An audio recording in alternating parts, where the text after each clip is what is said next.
Saludos, qué placer reencontrarnos en un nuevo espacio de entrevistas de Cubavisión Internacional. Escribir es un don que privilegia a algunas personas con un imaginario ideal y un verbo que les permite dejar una obra para la posteridad y sobre todo para el deleite de sus lectores. Pero hacerlo para niños requiere una sensibilidad especial que no muchos han logrado desarrollar. Hoy en nuestro espacio converso con un joven escritor cuya obra va dedicada esencialmente a los niños y los jóvenes. Así que si desea tener los detalles, acompáñenos aproximadamente durante 27 minutos.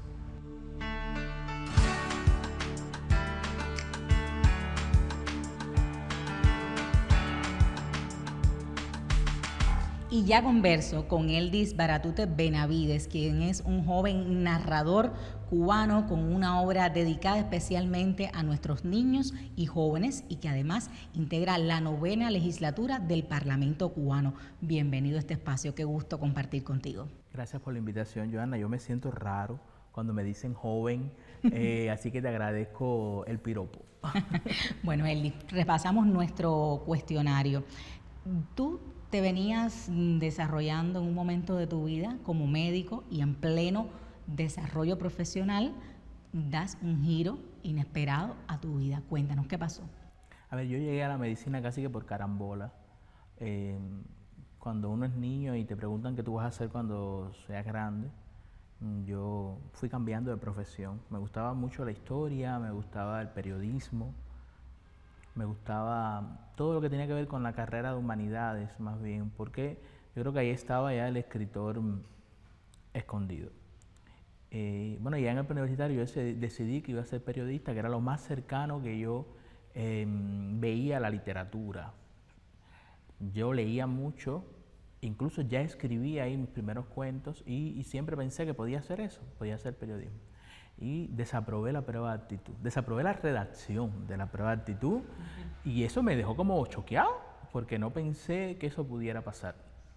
Y un día me levanté y dije, no voy a ser médico. Y bueno, fui a hacer las pruebas de aptitud, aprobé, después hice la prueba de ingreso y aprobé bien porque yo era como muy puntualito en el preuniversitario y comencé la carrera de medicina, pero ya yo sentía que era escritor.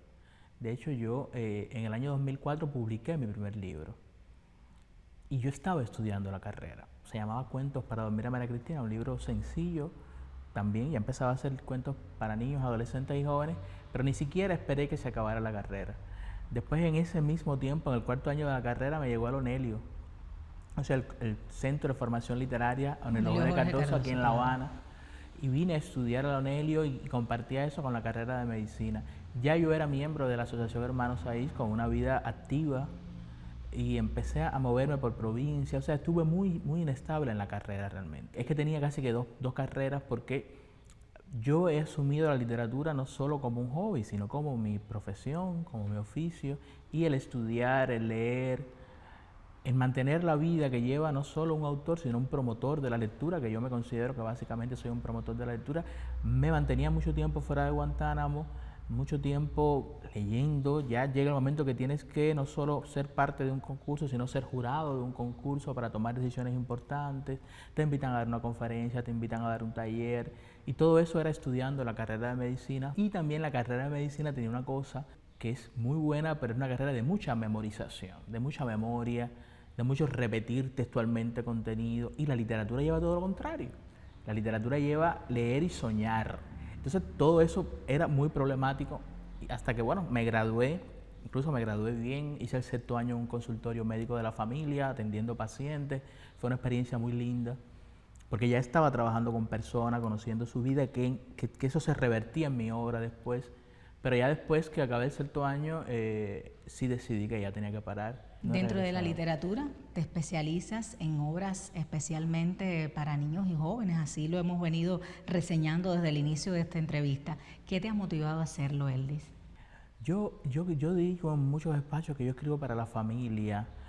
Claro, si le vamos a poner etiquetas y hay que buscar un público ideal, entre comillas, se piensa en los niños, adolescentes y jóvenes, porque por lo general son protagonistas de mis historias. Sin embargo, yo creo que mis cuentos, mis novelas pueden encontrar, de hecho ha pasado, refugio, espacio en niños, en adolescentes, en jóvenes, pero también en los padres, pero también en los abuelos.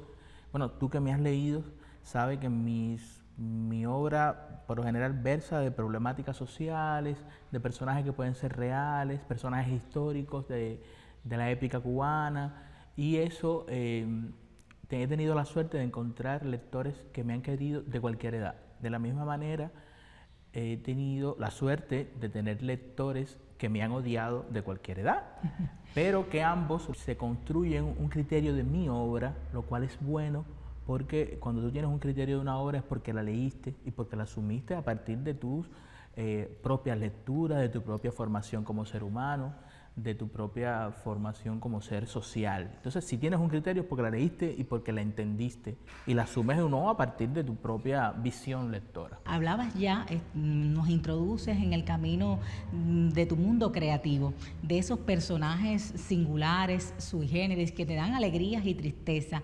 ¿Cuáles han sido esos personajes favoritos? Cuéntanos alguna de esas historias que más han marcado tu creación literaria.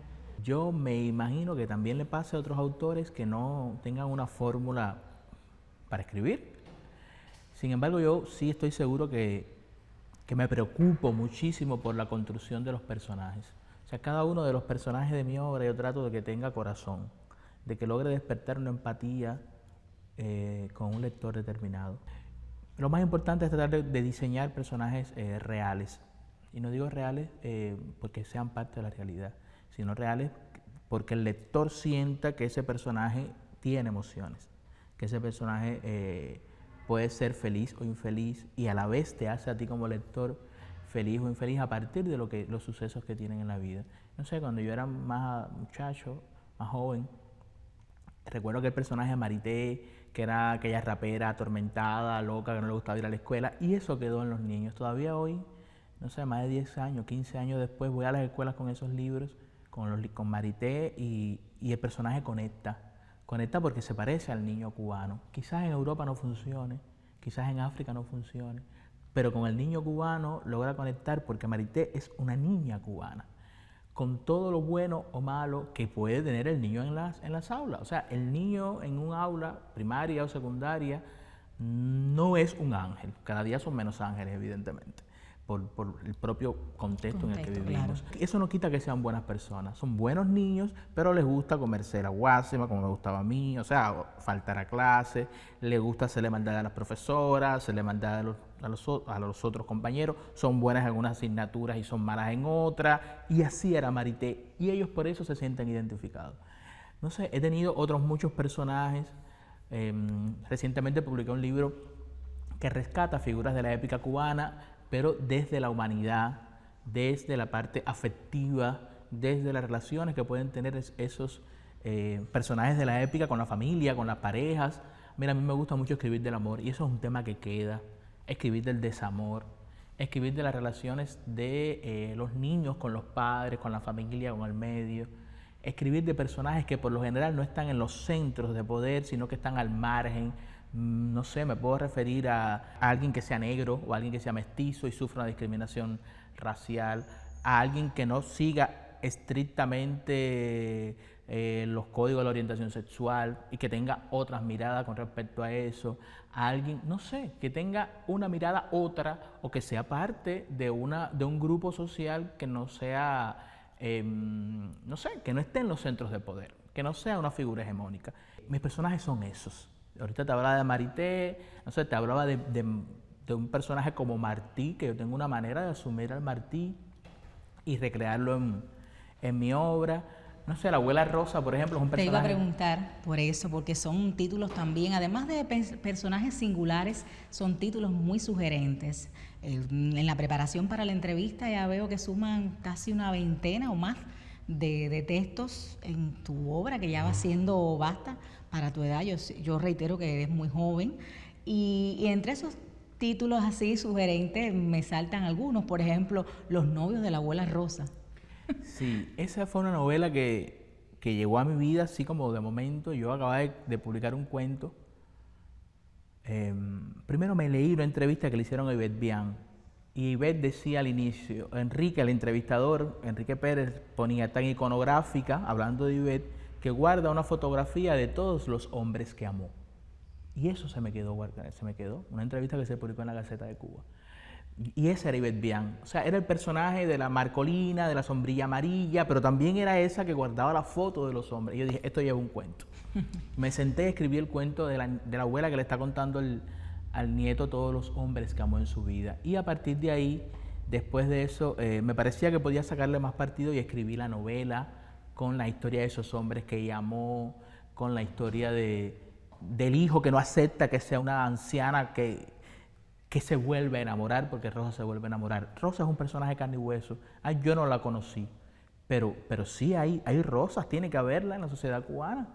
¿Por qué no contar eso en una historia? ¿Por qué no mostrarle a ese niño, la abuela, que además de ser dulce, además de llevarlo a la escuela, además de ser cariñosa, es una mujer que todavía con 70, 80 años siente que tiene deseos de amar, que necesita una compañía y que no se avergüenza de todos los hombres que ha amado en su vida? Yo no me avergüenzo de todas las personas que he amado en mi vida. Rosa no se avergüenza. O sea, eso yo creo que tiene, que debe ser contado. Te adelantabas de cierta forma en otro título del que quería indagar en este espacio y tiene que ver con Temporada de Héroes. Este libro de cuentos con una indagación diferente también sobre historias de héroes cubanos. Cuéntame de él. Eso también llegó a mí, retos que me voy poniendo. Yo quise publicar en El Tintero, en Juventud Rebelde, un cuento que se llama La sombra de un león. Me pedía un cuento y ese es el cuento que le dedico a Mella. Mella, que era un hombre, se conoce todo lo bueno que hizo, pero poca gente sabe que era hermosísimo. Y yo, cuando lo veo, me enamoro. Y dije, bueno, voy a escribir un cuento dedicado a Mella, no el clásico cuento. Voy a escribir el cuento de un muchacho que tiene una novia que está enamorada de Mella, de la imagen de Mella. Y bueno, ese cuento lo quise publicar en El Tintero. Ellos no concebían de que esa figura de Mella se tratara de esa forma, en un triángulo amoroso. Escribí un ensayo que lo publiqué en la revista Unión sobre ese tema del héroe en la historia de Cuba, en el tratamiento del héroe. Y dije, voy a hacer un libro que permita el acercamiento de Mella y de otras figuras de la épica cubana a los jóvenes lectores. Porque si no lo hacía, yo creo que no me sentía en paz conmigo mismo, y porque además yo creo que tenemos que rescatar el héroe de la épica cubana, acercarlo al lector niño, pero también al lector adulto. Y eso se hace, creo yo, dándole un poquito de humanidad, de emoción, de vida a esas personas que fueron imprescindibles en la historia de Cuba, pero tuvieron una vida que se desconoce, que es muy atractiva y que a veces no la sabemos manejar desde las propias escuelas. Y fui investigando la vida de cada uno de los 9 héroes que están en ese primer libro. Y bueno, ahí está Martí, hablando de su relación con la niña de Guatemala, que todo el mundo la menciona, pero nadie conoce de María Granados y de los sacrificios de amor que hizo. Bueno, el cuento de Mella, Celia Sánchez, hablé José Maceo y Dolores. En fin, esa temporada de héroes me dio mucha suerte porque encontró el lector. Los lectores lo asumieron muy bien. Me he encontrado mucha gente en la calle que me agradece haber publicado ese libro por la humanidad. Ahí no se habla de batallas, no se habla de grandes hazañas. Ahí se habla de personas con defectos y con virtudes. Esas aristas poco conocidas posiblemente para muchos lectores, ¿verdad? Por eso quizás logra conectar más, como bien refieres, con los padres, con los abuelos y con los niños, que son ese público esencialmente para el que trabajas. ¿Qué sientes, Eldy, cuando llegas a esos espacios? Porque también te declaras promotor de la lectura y tienes entonces la posibilidad de hablar directamente con ellos, de mostrarle tus libros, que por lo general son bien hermosos, con carátulas bien atractivas, incluso han sido muy publicados por diversas editoriales cubanas y ya también extranjeras. A ver, yo creo que soy una persona dichosa porque lograr una producción literaria sostenida durante tantos años y que encuentre lectores, yo creo que nada, es una dicha.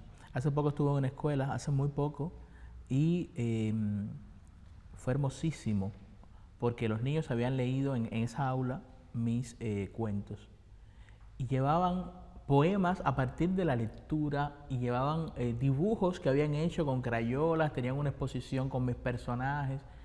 Entonces uno siente que ha valido la pena, que ha valido la pena dejar de ser médico, que ha valido la pena las horas de sacrificio y de limitaciones de un grupo de cosas que no puedes hacer porque tienes que dedicarte a una carrera que es de mucho estudio, de mucha investigación y de mucha sistematicidad. Y a mí me da muchísimo placer. Yo escribo sobre todo, primero porque es una necesidad y segundo porque yo creo en la transformación real del ser humano para bien, y que en la medida en que el niño vaya o el adulto logrando encontrar su emoción, la forma de emocionarse, va a ser mejor ser humano, y que esos niños hayan tenido empatía con un personaje para mí y que además eso le haya permitido hacer una obra de arte, decir un poema, conectarse emocionalmente con ellos y conmigo. Evidentemente ahí yo he logrado algo y por supuesto me siento muy feliz, me siento feliz de la misma forma, te lo digo con total sinceridad, de que aparezca alguien mañana y me diga, no me gustó ese cuento tuyo. Pero me parece muy bien, porque eres un lector que asume un texto pero no estás de acuerdo con algo, tienes criterio, y si tienes criterio estás bien. Claro, el problema sería no tener criterio, pero si tú lo tienes, estás bien y me leíste, y yo lo que quiero es que me leas, que eso se quede contigo, y eso me ha pasado tanto de uno como de otro, así que yo lo celebro. Eldi, estoy maravillada con toda nuestra conversación. Yo te propongo a ti y a nuestros amigos televidentes hacer una pausa y regresamos para compartir un poquito más en este tiempo de entrevista.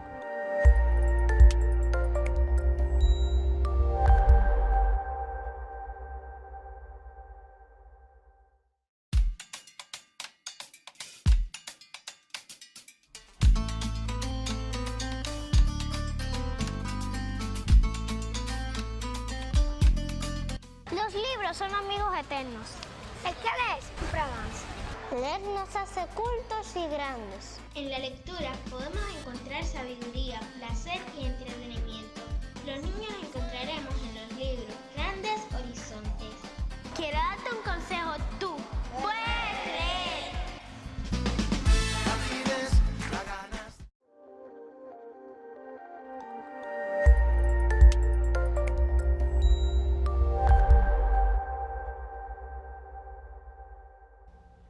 Y retomo el diálogo con Eldis Baratute Benavides, quien decía que es un escritor guantanamero con una obra que ha trascendido desde el oriente del país a Cuba y al mundo. Bueno, Eldis, hay una problemática en torno a la literatura y tiene que ver sobre todo con el hábito de lectura. Sabemos que hay cuestiones por lógicas de la vida, las propias influencias tecnológicas que han ido desmotivando de cierta forma a los niños y jóvenes hacia el hábito de la lectura. Tú como escritor que también conectas con ese público infanto-juvenil, ¿qué sugieres todavía que se pudiera hacer para seguir rescatando ese necesario hábito de lectura? Bueno, yo creo que hay dos cosas que son importantes. Primero, tener el mediador de la lectura preparado y capacitado. El mediador de la lectura que puede ser el padre, el hermano, pero también es el bibliotecario, es el maestro, es el librero. Si no hay un mediador que esté enamorado de la lectura, si no hay un mediador que piense que el libro es importante, evidentemente esa persona que está entre el libro y el lector tiene que estar con las herramientas para que el libro llegue al lector. Si eso no pasa, el libro nunca va a llegar al lector. Y como te decía, hay gente que te dice en la calle, a mí no me gusta ningún libro, pero bueno, encontré este libro que me enamoró. Bueno, yo tengo que saber como mediador que ese es el libro que te va a enamorar. Después que te conozca, después que sepa cuáles son tus intereses, después que yo sepa qué es lo que te emociona y lo que te afecta, es el libro que te voy a llevar. Ese es el libro que tiene que llegar a ti. Y lo otro, hay que insistir en la promoción. Yo creo que todavía no hemos sido lo suficientemente capaces de, lo voy a decir mal y rápido, meterle el libro por la cabeza a la gente. Explicarle que es bueno, pero no es bueno cualquier libro y puede ser del autor más importante del mundo. Puede ser el libro, no sé, de Lezama, pero ese no es el que va a llegar a ti. Entonces, yo tengo que establecer como sistema un mecanismo de promoción que permita que tú sepas de que hay literatura, que hay una diversidad de temas, diversidad de formas y que hay algo para ti ahí, que es importante. Hay que creérselo. Yo he tenido experiencias internacionales buenísimas en la que determinados libros, incluso míos, forman parte del plan de estudio obligatorio de un grado escolar determinado.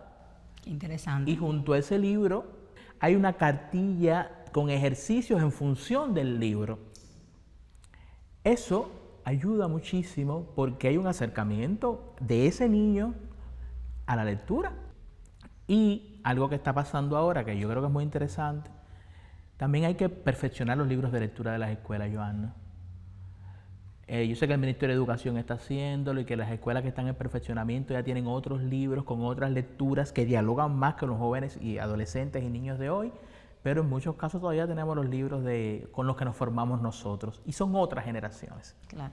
Tienen otras maneras de asumir el libro, otras maneras de asumir la vida.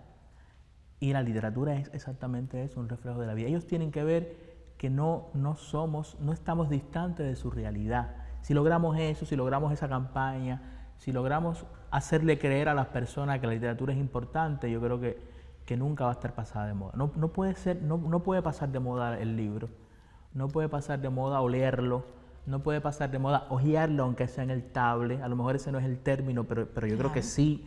Yo he tenido la suerte, por ejemplo, de que algunos de mis cuentos sean radiados, es hermosísimo. O que Los novios de la abuela Rosa se haya hecho un dibujo animado que se pone mucho en la televisión.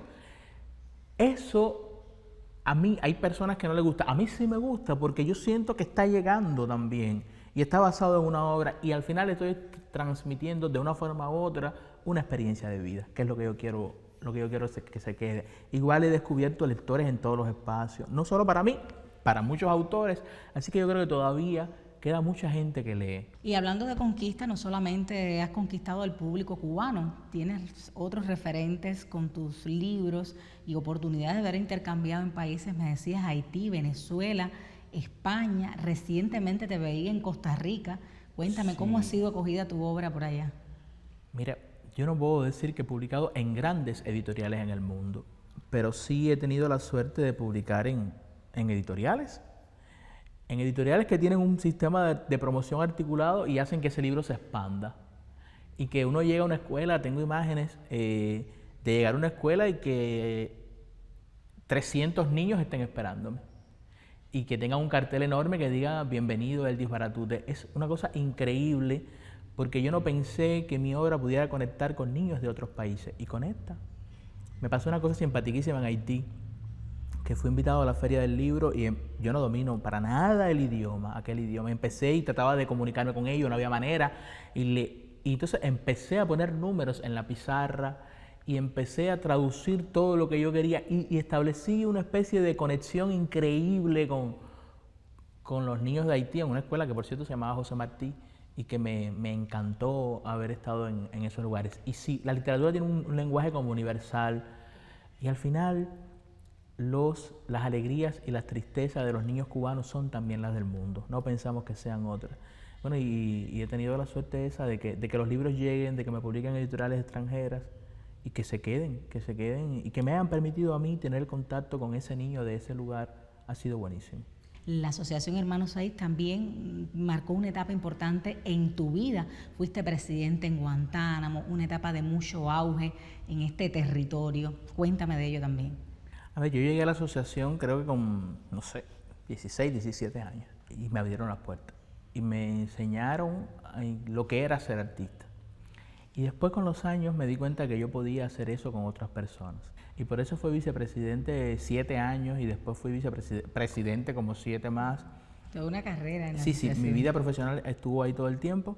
Agradezco muchísimo todo lo que hicimos porque además pude conocer y aprender de bailarines, de actores, de críticos de arte y al final eso se revierte en mi obra. La asociación es un lugar para soñar, para impulsar el sueño de los demás. Y ahora estoy siendo vicepresidente de la UNIA también con otras responsabilidades. La UNIA no se parece a la asociación, tiene otras dinámicas, claro, otras maneras de producir el arte y de incluso de trabajar con creadores de otras generaciones que además fueron un referente o han sido referente para mí durante muchos años y ahora lo miro con más cercanía, con más empatía. Eldi, hay otro tema, nos queda muy poco tiempo. Tiene muchos temas. Sí, pero tú me vas llevando la conversación así hacia adelante, hacia atrás. Pero bueno, hemos podido concertar justamente esta entrevista porque estás de paso por la capital, has estado participando en esta sesión extraordinaria de la Asamblea Nacional del Poder Popular porque eres diputado por Guantánamo, un diputado muy joven, activo. Cuéntame también de esta experiencia en el Parlamento cubano. A ver, si alguien me preguntara cómo yo llegué al Parlamento, no sé. Esa era la pregunta. Eso lleva a un grupo de entrevistas que te hacen y uno va diciendo que sí en la vida. Sí, todo sí, bien. Y siempre dice, bueno, pero no importa, al final en la otra te van eliminando y queda la persona, ¿no? Y aquello empezó con el sí, pero al otro día sí, y después de una semana sí, y de momento era yo. Y cuando me di cuenta de dónde estaba, me morí, sencillamente. Porque aunque yo era el presidente de la asociación en aquel momento en que empecé en el Parlamento, no tenía la más mínima idea. Uno lo ve en la televisión, te queda lejos, sencillamente. Uno no sabe ni cuáles son las funciones del diputado. Y de momento estaba en el Parlamento sentado un día jurando que iba a legislar, y yo no tenía claro ni qué cosa era legislar. Bueno, y han sido 5 años de aprendizaje, 5 años de aprender de leyes, y esta ha sido además la legislatura que nos ha tocado hacer una nueva constitución y nos ha tocado aprobar un grupo de leyes que llevan formación, especialización, cursos con un lenguaje jurídico que dista muchos años de lo que yo pensé que iba a estudiar, y me ha obligado a estudiar, no sé, las aguas, la tierra, la pesca. Hay que estar muy preparado. Cada tema que nos encargan lleva preparación, una preparación personal, lleva asesoría. Y sobre todo cuando estamos en el Parlamento, allí reunidos en la sesión ordinaria o extraordinaria, aprobando leyes que la gente dirá, bueno, pero es que levantan la mano para todo, aunque todos no levantamos la mano para todo, pero es que llevan días de preparación, de discusiones muy acaloradas, muy fuertes, de no ponernos de acuerdo, y así pasa con todo. Entonces, ¿sientes que en la voz de Eldy está en el Parlamento representada la voz, digamos, de los jóvenes cubanos, de los guantanameros y del pueblo que lo eligió? Yo he dicho en muchas ocasiones que yo soy un ser humano con suerte. Yo vivo en Guantánamo hasta ahora mismo, soy mestizo, no tengo un esquema preestablecido con los temas de orientación sexual, y estoy en el Parlamento cubano. Y siempre voy con mi verdad, que no es ni siquiera la verdad, es la mía. Eso, yo creo que si hay personas que son guantanameros, que sienten que son negros o mestizos, que sienten que tienen su verdad y que merece ser dicha, pues se pueden ver representados. Igual, no tengo aún los 40 años, casi lo tengo. También pudiera ser joven si lo dicen. Soy un poco de médico porque lo conozco. Soy artista, que hay una representación en el Parlamento de artistas, pero somos pocos. La gente no asocia el arte con los temas legislativos. O sea, yo creo que sí. Y lo que no va a faltar nunca es que yo levante la mano y diga lo que yo creo. Diga esa verdad que definitivamente es la mía. No hay de otra.